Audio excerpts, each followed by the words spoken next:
Hi all, and welcome to my channel, Fred Makes Things, and our monthly quilt project update video for you all. If you were new here, I'll let you know that I'm working on two quilt tops that run the entirety of the year. We have the temperature quilt that I've been working on, and then we also have a block of the month project that I also have been working on. And then sometimes in these videos, I also add in some other kind of quilty experiments and things that I've been working on as well. So that's what we're going to be talking about today. We are going to be doing this video in 3 parts. Part 1 is going to be discussing my progress with my temperature quilt. Part 2 is going to be talking about the Symphony Block of the Month project by Banyan Batiks, walking through this month's block. And then part 3 is just going to be quickly discussing 2 Sewers Club quilt blocks that I came across that I wanted to make. Yeah, so if you're interested in a specific part of this video, the timestamps have been on the screen for you. They are in the description box as well, and they should be chapters in the video, so you can just click over to the area that you find most interesting. So yeah, quickly before we get started talking about this, hello and welcome. How's it going? I guess I wanted to get this video filmed a little earlier for you and get it up and out, but you know, life sometimes has other plans. So we are filming this at 2:33 in the afternoon on Tuesday. The video is to go live tomorrow. It is currently 33 degrees Celsius outside. I am in the middle, or I'm in the very beginning of a 5-day heat wave. So yeah, it's fun here. But yeah, I just kind of wanted to let you know, where my mind is at in case I start to sound a little odd. But if you are new here and you are interested in following along with these quilts, I do monthly updates right in the middle of the month, some sort of middling Wednesday. Other than that, I do quite a bit of sewing content, some crafting content, and a little bit of unboxing content. Usually related to sewing, but sometimes other things as well. So if any of that interests you, maybe think about subscribing. And if you've already been a subscriber, if you've been here for a while and just kind of like to lurk in the background, hello and welcome to you too. Hello and welcome to everybody. Let's just get into this. So yeah, part 1, this month's temperature quilt. Did I have this in any specific order? No. Should I have? Probably. So here we are. You can see orange. Orange denotes the highest temperature that I have in my color range. Orange denotes above 30 degrees Celsius. So in this month's temperature quilt, my hottest temperatures are in the above 30 degrees, 30 to 35 degree range, and my lowest are in the 10 to 15 degree range. You see a lot of red. That red is 25 degrees, 25 to 30 degrees. This pink is 20 to 25 degrees. This fuchsia is 15 to 20 degrees, and this purple is 10 to 15 degrees. So yeah, June has been hot. This is caught up to the 14th, I think. 15th.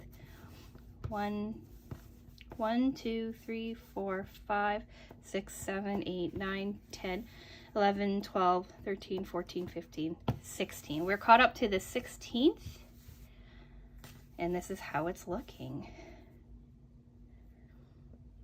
Pretty cool. I have April through May already sewn.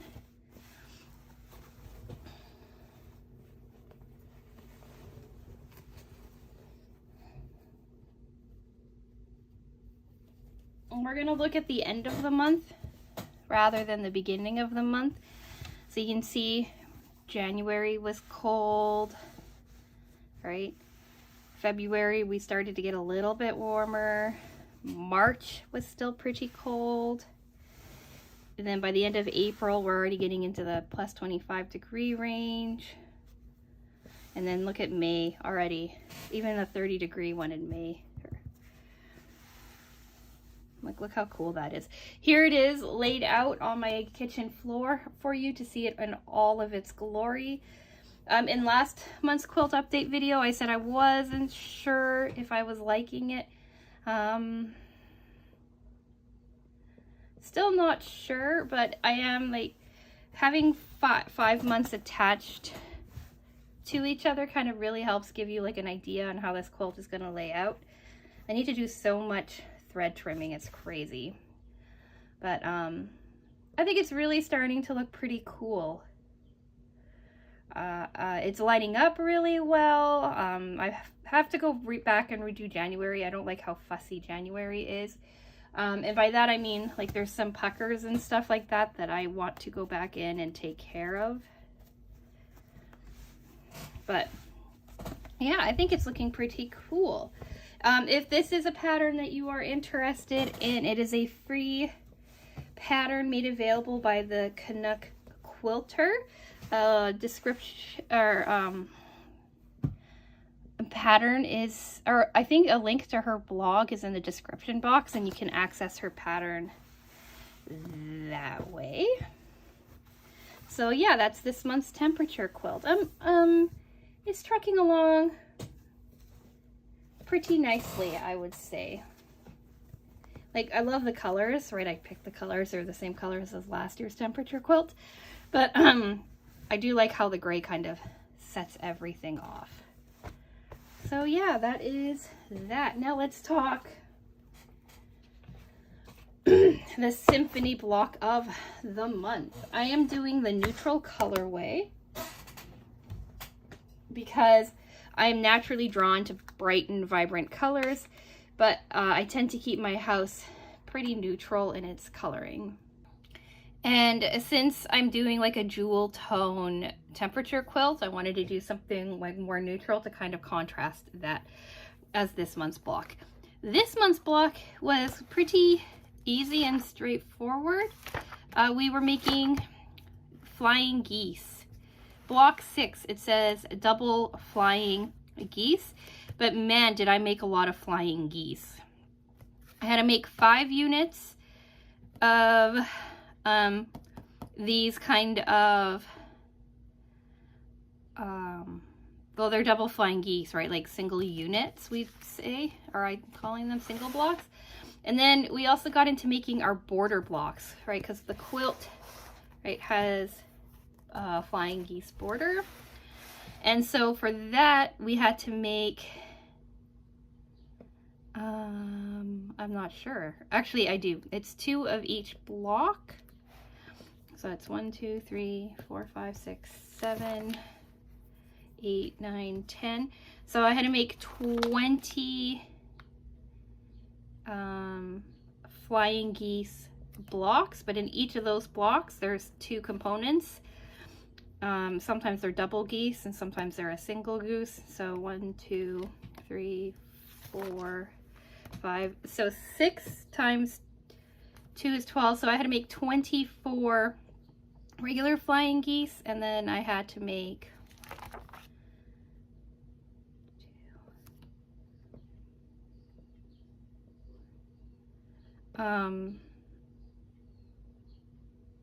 the rest is singles. I just lost count, but you can see on the book it's quite a few here. So the flying geese itself is not hard to make.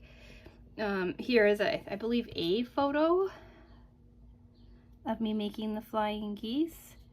You take your rectangular square, or your rectangular piece of fabric, you lay one of your squares right sides facing. On one side you mark a diagonal line from your top left corner down to your bottom right corner.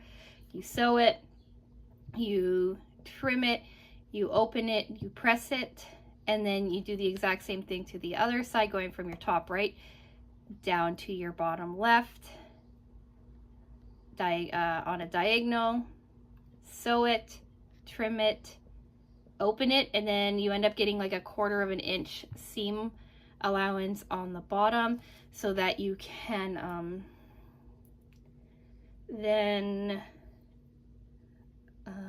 attach it to other flying geese, and then you have all of these lovely little points that come together.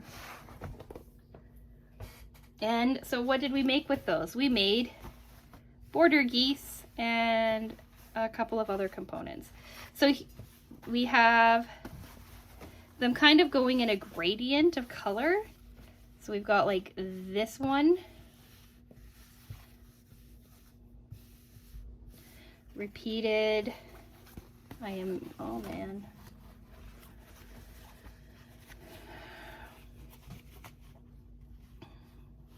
So we made 2 sets of these in the end because they're border pieces. So it was a lot of like, the block itself is pretty simple to follow. I didn't cut off any of my, I cut off a couple of my points, but for the most part, all of my points survived.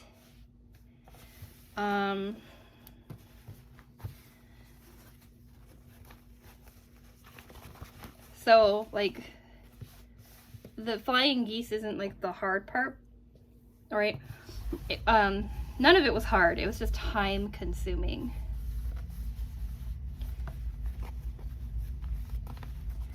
And it looks like I left my other 2 pieces, my separate pieces, upstairs. So I'll show you this one and then I'll run upstairs and grab it.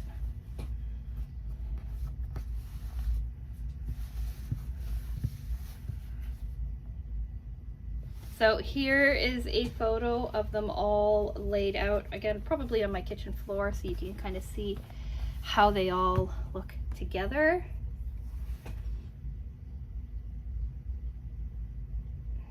And yeah, I'll be right back.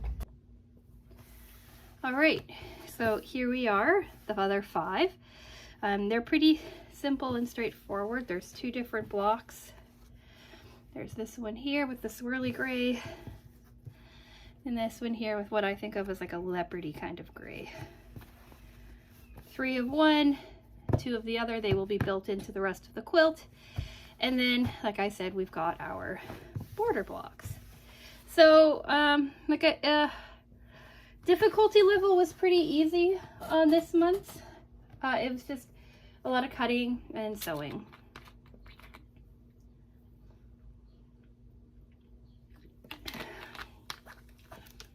And then lastly, part 3, we've got 2 Sewers Club quilt blocks. We've got the antique tile block, which makes a 6.5 inch square. And we've got the Annie's Choice Sewers Club, the Annie's Choice block, which is a 12 by 12 square. I used a scrap for the antique tile block. I thought it came out pretty cute. This side's a little wonky, but I can trim it up. And then I used 4 pieces of a layer cake. They want you to use like 9 by 9 fabric, but I had these 10 by 10 layer cakes floating around, so I decided to use that. In the Annie's Choice block, they also wanted you to do 2 different colors. I did 3 because I thought I had 2 of the same, but then when I started cutting, I realized I had pulled 2 different colors. But anyway, this is the Annie's block. It's a little bit larger because I didn't cut it down to 10 by 10 or 9 by 9. I left it at 10 by 10. So now it is